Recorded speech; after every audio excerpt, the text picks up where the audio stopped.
Never stop reading Bible. All right, today we're jumping into this incredible story. It's got everything: powerful kings, sneaky conspiracies, and this one guy with unshakable conviction. We are, of course, talking about Daniel and his triumph over pride. So, we're going to be looking at two key chapters here, Daniel 5 and 6. And what's so cool about them is you get to see these two totally different leaders and our one hero, Daniel, just holding steady. It really paints a picture of what happens when your faith gets pushed to the absolute limit. And this really gets us to the heart of it, a question that's, been asked forever. What happens when raw, worldly power goes head to head with faith? Well, Daniel's story, it gives us a pretty dramatic answer. Okay, so let's set the stage. Act 1 is all about the price of pride, a lesson learned the hard way. We're right in the middle of the massive Babylonian Empire, and there's this king, Belshazzar, who is about to make a huge mistake. You can literally see the king's arrogance build up. First, he throws this giant party. We're talking 1,000 of his top people. But, and this is key, it's not just a party. He goes out of his way to disrespect God by taking the sacred cups from the temple in Jerusalem and using them to drink wine and toast to his fake idols made of gold and stone. A huge no-no. So, right in the middle of all this, something completely wild happens. A hand. Just a hand, no arm, no body, appears out of nowhere and starts writing on the wall. You can imagine, the music stops, everyone freezes, the king is absolutely terrified. And this is what it wrote. 4 words. But here's the thing. Nobody in the entire kingdom could figure them out. Not the magicians, not the so-called wise men. They could see the message, sure, but the meaning? Total mystery. So yeah, the king is freaking out. But then, the queen has this moment of clarity. She remembers one guy, Daniel, who has a reputation for his incredible wisdom and his connection to God.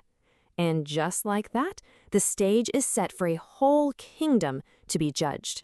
Now, before Daniel even gets to the writing on the wall, he calls the king out. He's like, hey, remember your predecessor, Nebuchadnezzar? He was a powerful king who got humbled by God until he finally got the message.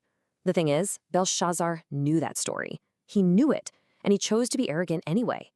That's the real kicker. He was defying God on purpose. And then Daniel lays it all out. Mene means your time is up. It's over.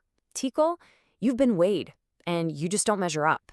And Parsin, your kingdom is about to be split up and given to someone else. I mean, talk about a direct and devastating message straight from God. And this wasn't some warning about the distant future. No, that exact same night, the Medo-Persian army rolls in, and Belshazzar, the proud king of Babylon, is killed. The bill for his pride came due, and the price was everything he had. So with Belshazzar gone, we pivot to Act 2, the triumph of faith. There's a new ruler in town, Darius the Mede. But really, the story now zooms in completely on Daniel, because his biggest challenge is still ahead of him. So under this new king, Daniel is just crushing it. He's so good at his job, he's about to get a promotion that puts him in charge of, well, everyone. And you can guess what happens next. Jealousy. The other officials get super envious. They dig for dirt, try to find any little mistake or sign of corruption, and they come up with nothing. The guy is squeaky clean. So they realize there's only one way to get him. They have to go after his faith. And here's how they plan to trap him. They use this very specific, kind of weird feature of the law. Basically, once the king signs a decree, it's permanent. It can't be changed or taken back. Not by anyone, not even by the king himself. This little detail is the whole key to their evil plan. So these schemers trick the king into signing a new law. For the next 30 days, nobody can pray to anyone, God or human, except for the king. And the punishment? Death. Daniel hears about this new law, but what does he do? He doesn't change a thing. He goes home, opens his windows facing Jerusalem, and prays to God, just like he did every other day. And, of course, he's immediately caught and arrested. Now, King Darius is heartbroken. He realizes he's been tricked, and he genuinely likes and respects Daniel.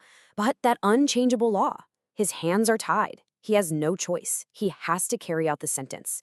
And that sets the stage for the most famous part of this story, the lion's den. Just as the law says, Daniel is thrown into a den full of hungry lions. As far as anyone's concerned, it's a death sentence. It looks like his enemies have finally won. But that's not where the story ends. The king can't sleep all night. The second the sun comes up, he runs to the lion's den and shouts Daniel's name. And, incredibly, Daniel answers. He tells the king that God sent an angel to shut the lions' mouths. So they pull Daniel out of the den and they find nothing. 0 injuries. Not even a scratch on him. You just know this wasn't luck. It was a clear, powerful sign of God's protection. All because Daniel trusted in him. And what happened next was a complete flip of the script. The king was furious about the conspiracy. He ordered the very same men who accused Daniel to be thrown into that lion's den, and they brought their families with them. They were gone in an instant. But Daniel, he was not only safe, but he went on to prosper in the kingdom. So you see, Daniel's story really shows us 2 very different paths, right? One fueled by pride, the other by faith, and they have totally different endings. It kind of leaves us with a big question for our own lives. When things get tough and our integrity is on the line, where do we find our strength? And that's our time for today's Explainer. Thanks so much for joining us.